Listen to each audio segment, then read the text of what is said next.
Hello दोस्तों, नमस्कार। आप कैसे हैं? मैं अच्छा हूं।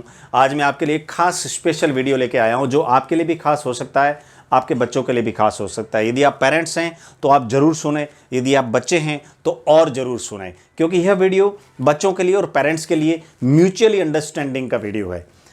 अक्सर हम सभी चाहते हैं कि हमारे बच्चे बहुत काबिल बने, हमारे बच्चे क्लास में टॉप करें, हमारे बच्चे इंग्लिश स्पीकिंग में टॉप करें, हमारे बच्चे पर्सनालिटी डेवलपमेंट में टॉप करें। हम चाहते हैं कि हमारे बच्चे मंच पे भी बोलें, हम चाहते हैं कि हमारे बच्चे अच्छी नौकरी में जाएं, हम ये भी चाहते हैं कि हमारे बच्चे बड़े बिजनेसमैन बने, हम ये भी चाहते हैं कि हमारे बच्चे बड़े मल्टी टैलेंटेड बने, एजुकेटेड बने, बुद्धिजीवी बने। लेकिन कैसे? इन चीज़ों पर हम कभी अक्सर गौर नहीं कर पाते हैं। हाँ, ये ज़रूर है कि सपने हर माँ बाप के दिमाग में आते हैं कि मेरे बच्चे बहुत ही बड़े बच्चे बने, बहुत बड़े अधिकारी बने, बहुत बड़े बिजनेस में जाएं। सपने यह भी देख कर नहीं आते कि कौन माँ बाप गरीब है और कौन माँ बाप अमीर है। हर माँ बाप के दिल में सपने आते हैं, लेकिन माँ बाप कभी अक्सर बहुत कम लोग होते हैं जो इन बातों पर गौर करते हैं कि जैसा हम चाहते हैं वैसा बच्चे को कैसे बनाया जाए। जैसी हमारी इच्छाएं, जैसे हमारे दिल में सपने आते हैं, वैसे अपने बच्चों को बनाने के लिए कुछ एक चीज़ें हैं जिन चीज़ों को मानना बहुत ज़रूरी होगा। बहुत सारी ऐसी चीज़ें हैं, मैं ये नहीं कहता कि जो मैं बता रहा हूँ वही क्राइटेरियाज हैं, वही टॉपिक्स हैं, वही पॉइंट्स हैं, वही रास्ते हैं, वही क्वालिटीज़ हैं जिनसे बच्चों को डेवलप किया जा सकता है, बच्चों को टैलेंटेड बनाया जा सकता है, या बच्चे की प्रतिभा को निखारा जा सकता है, या बच्चे की हिडन स्पिरिट को हम तराश सकते हैं। ऐसा नहीं है, बहुत सारी टेक्निक्स हो सकती है, लेकिन मेन 10 टेक्निक्स ऐसी हैं जो मैं आपको बताना चाहूँगा। नंबर 1, पढ़ाई के लिए अपना मन बनाएं। माँ बाप बच्चों को अक्सर यह कहें, यह समझाएं कि घर में हम ऐसा माहौल बनाएं कि बच्चे पढ़ाई के लिए अपना मन बनाएं। हम चाहते हैं कि बच्चे पढ़ें और बच्चे पढ़ना ही नहीं चाहते तो हम क्या करेंगे? इसलिए बच्चों को चीज़ें लाकर देनी चाहिए, बच्चों को पढ़ने की, लिखने की, मटेरियल्स, आइटम्स, कुछ ऐसी चीज़ें लाकर देनी चाहिए। हम खुद की, माँ बाप की, हमारी खुद की भी ये आदत होनी चाहिए कि हमारे घर में भी दुनिया भर की किताबें जिनको हम टाइम टू टाइम पढ़ते रहें। पढ़ने से रिलेटेड आइटम्स, मटेरियल्स हर टाइम हमारे टेबल पे, हमारे हाथ में, बच्चों के सामने होना चाहिए। अक्सर बच्चा और माँ बाप जो देखते हैं उनको एक्सेप्ट करते हैं, जो देखते हैं उनको दिल में बिठाते हैं, और जो बातें दिल में बैठ जाती हैं वह दिमाग में भी बैठती हैं, मुंह पे भी आते हैं, और वह हमारे जीवन की आदतें बन जाती हैं। और जीवन में बनी हुई अच्छी आदतें ही इंसान का अच्छा भविष्य बनाती हैं। पॉइंट नंबर 2, अपनी क्षमता और अपनी काबिलियत को पहचानना चाहिए। हमें ऐसी कोशिश करनी चाहिए कि हम बच्चे की क्षमता को पहचाने, बच्चे की काबिलियत को पहचाने कि बच्चा कितना काबिल है और कितनी क्षमता है उसके अंदर, कितना वह पढ़ सकता है, कितना लिख सकता है, कितना सहन कर सकता है, कितने घंटे मेहनत कर सकता है। जब तक हम बच्चे की काबिलियत को नहीं पहचानेंगे तब तक हम उस पर कुछ भी थोप नहीं सकते। पॉइंट नंबर 3, बच्चे को अपना इंटरेस्ट पहचानना चाहिए कि बच्चा किस फील्ड में इंटरेस्ट रखता है। पढ़ाई में इंटरेस्ट रखता है, बिजनेस में इंटरेस्ट रखता है, या पढ़ाई में भी साइंस में, बायो में, मैथमेटिक्स में, आर्ट्स में, कौन सी सब्जेक्ट में, बिजनेस में भी किस टाइप का बिजनेस करने में वह इंटरेस्ट रखता है। हमें उसकी इस इंटरेस्ट को पहचानना चाहिए। इंटरेस्ट पहचानने के भी कुछ एक क्राइटेरियाज हैं, जैसे बच्चा क्या हरकत करता है, वह कैसे बोलता है, उसके कैसे फ्रेंड सर्कल हैं, वह कैसी एक्टिविटीज़ करता है, क्या लिखता है, क्या पढ़ता है, क्या सुनता है। इन सारी चीज़ों को ऑब्जर्व करके हम ये पहचान सकते हैं कि उसका इंटरेस्ट किस में है। पॉइंट नंबर 4, बच्चे को आत्मविश्वासी और बोल्ड बनाना चाहिए। बच्चे को आत्मविश्वास और बोल्डनेस देना बहुत जरूरी होता है, क्योंकि जब तक बच्चों में आत्मविश्वास नहीं होगा और एक बोल्डनेस नहीं होगा पढ़ने के प्रति, यदि बच्चे में आत्मविश्वास ही नहीं होगा तो वो क्या पढ़ेगा, क्या लिखेगा, क्या करेगा? बच्चे को आत्मविश्वास दीजिए कि यस, जो आप पढ़ रहे हैं वो सही पढ़ रहे हैं, जो आप कर रहे हैं वह अच्छा कर रहे हैं, आप इसी को पढ़िए, इसको लिखिए, जो आपका इंटरेस्ट है आप उसको कीजिए। जब बच्चा पढ़ता लिखता है तो उसकी सराहना कीजिए, उसको गुड दीजिए, उसकी क्वालिटीज़ को पहचान कर उसकी प्रशंसा कीजिए। बच्चा अपने आप बोल्ड और आत्मविश्वास से भरा एक स्टूडेंट बन जाएगा। पॉइंट नंबर 5, बच्चा छोटी क्लास में है तो ठीक है, यदि थोड़ा सा बड़ी क्लास में गया तो उसको अपना लक्ष्य निर्धारित करना चाहिए कि यदि उसे बिजनेस करना है तो वह बिजनेस की तैयारी करे, यदि उसे नौकरी करनी है तो किस तरीके की नौकरी में उसे जाना है, उसे अपना लक्ष्य निर्धारित करना चाहिए। क्योंकि बिना लक्ष्य के तैयारी की गई उसे सही दिशा में नहीं ले जा सकती। बिना लक्ष्य के पढ़ने वाला, लिखने वाला और मेहनत करने वाला इंसान उस घोड़े की तरह होता है जो बिना लगाम का घोड़ा यदि मार्केट में छोड़ दिया जाए तो वह पता नहीं कहाँ जाएगा और किस दिशा में जाकर रुकेगा, उसका कोई भरोसा नहीं है। पॉइंट नंबर 6, अच्छी प्लानिंग करना, और अच्छी प्लानिंग के साथ में आगे बढ़ना ही बेहतरीन रिजल्ट का हिस्सा होता है।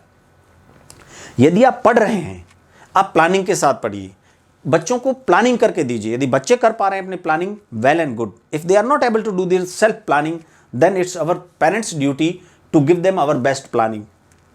कितने बजे उठना है, कितने बजे खाना खाना है, कितने बजे उससे खेलने जाना है, क्या स्टडी मटेरियल कितने बजे से लेके कितने बजे तक पढ़ना है, कितने बजे ट्यूशन जाना है, कितने बजे अर्ली मॉर्निंग उठना है, कितने बजे वॉक करने जाना है, कितने बजे एक्सरसाइज करनी है, कितने बजे ऑरल एक्सरसाइज करनी है, कितने बजे वर्बल एक्सरसाइज करनी है, कितने बजे राइटिंग एक्सरसाइज करनी है। सारी की सारी चीज़ें किस टाइम कौन सी सब्जेक्ट पढ़ना है और कैसे पढ़ना है, इस चीज़ की प्लानिंग करके देना। और यदि बच्चा उस प्लानिंग के हिसाब से चलता है तो this is the part of best result. Point number 7, आजकल बहुत सारे तकनीकी उपकरण आ गए। तकनीकी उपकरणों का सहारा भी हमें बच्चों को लेना सिखाना चाहिए, क्योंकि आज के टाइम में everything is available on one click.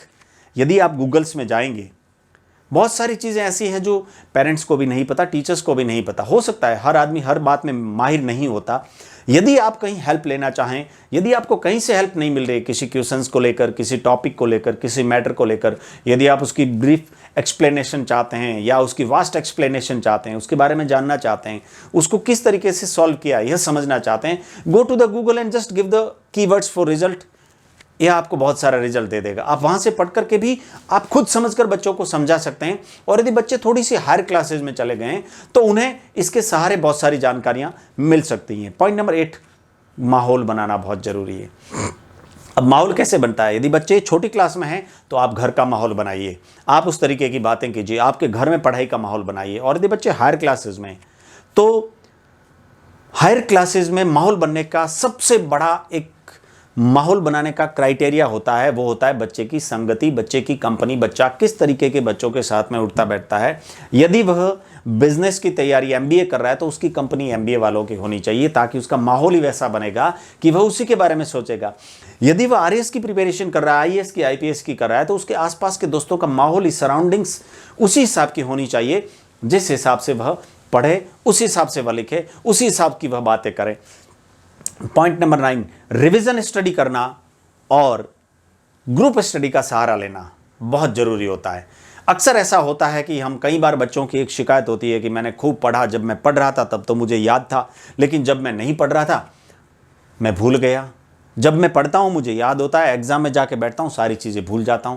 यह अक्सर कंप्लेन 95% बच्चों की होती है। इसके लिए सबसे बड़ी चीज यह है कि जो चीज हमें याद नहीं हो रही उसको 7 दिन में कम से कम 2 बार रिवीजन करें, कम से कम 2 बार रिवीजन करें, रिवाइज करें बार बार। और आपने अक्सर देखा होगा कि जो चीज़ हम लगातार देखते हैं, ज़्यादा टाइम तक देखते हैं, बार बार देखते हैं, वह हमारे दिमाग में एक पिक्चर फॉर्मेट में फिक्स हो जाती है। हमने समोसा देखा और समोसे का नाम सुना, समोसे का वो फॉर्मेट हमारे दिमाग में फिक्स हो गया, हम कभी नहीं भूलते। हमने जलेबी देखी, उसको बार बार देखा और वही दिमाग में फिक्स हो गया, हम कभी नहीं भूलते। इसी तरीके से यदि हम रिवीजन वाला चीज़ अपनाएंगे तो वह चीज़ हमारे दिमाग में फिक्स हो जाती है। फिर चाहे एग्जाम्स हो या नॉन एग्जाम्स टाइमिंग हो, वी नेवर फॉरगेट दो things. Group study is very important, क्योंकि ग्रुप स्टडी में अक्सर क्या होता है, हम एक चीज पे अलग अलग व्यूज देते हैं। 5 बच्चे यदि ग्रुप स्टडीज में तैयारी कर रहे हैं तो एक ही टॉपिक पे 5 व्यूज आएंगे। और जब अलग अलग व्यूज को बंदा ग्रुप स्टडी में सुनता है तो वह चीज उसके दिमाग में परमानेंटली फिक्स हो जाती है। यह 10 चीजें ऐसी चीजें हैं। लास्ट एक चीज और आती है कि बच्चे को यदि हेल्दी रखना है, दिमाग को सक्रिय रखना है, तो फिजिकल और मेंटल एक्सरसाइज का सहारा लेना बहुत जरूरी हो जाता है। आजकल सुबह और शाम 20-20, 25-25 मिनट, आधा घंटा यदि बच्चे एक्सरसाइज करते हैं, खेलते, घूमते, कूदते हैं, तो उनकी बॉडी एक्टिव होती है। और उसके बाद में यदि आपने थोड़े से समय के लिए कोई ऐसी स्टडी की एक्सरसाइज करवा ली, योग प्राणायाम ध्यान करवा लिए, या कोई हंसने खेलने की या दिमाग की कोई वर्बल या डिक्शनरी की या फिर अंताक्षरी करने की, वर्ड्स गेम करने की कोई एक्सरसाइज करा ली, तो उसका दिमाग भी सक्रिय हो जाएगा। क्योंकि एक बच्चे को अच्छी पढ़ाई करने के लिए अच्छी एक्सरसाइज के बाद में अच्छी नींद, और अच्छी नींद के बाद में दिमाग का सक्रिय रहना बहुत बहुत ज़रूरी हो जाता है।